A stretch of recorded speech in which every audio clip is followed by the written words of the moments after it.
Guys, alis pogi na naman, men.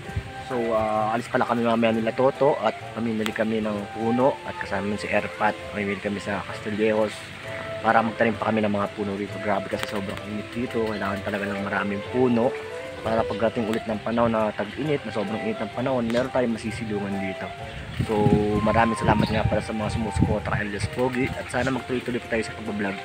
Dito nga pala ako palagi nagtatambay sa punong talisay. Ayan. Diba?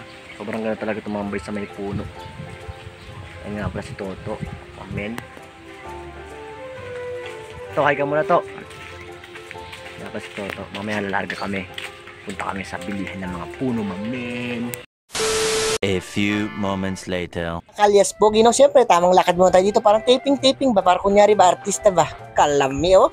So, ito nga pala guys, yung aming CR dito sa bukid. At ang sarap maligo dyan. Gawa pala to sa kawayan. Medyo na bura-bura na yung barbes. Nakalaran sa pinturahan. So, yun na nga guys, no? Tapos na tayo maligo. Siyempre, tamang suklay muna tayo dito. Paano tayo magmukhang kambing? Basot ko pa yung bigay sa akin lolodok kung anting-anting. Ito naman pala ang aking uniform dito sa bukid. Pag pupunta ako dito, itong lagi kong dala dahil sobrang init dito, hindi tayo pwede magsando.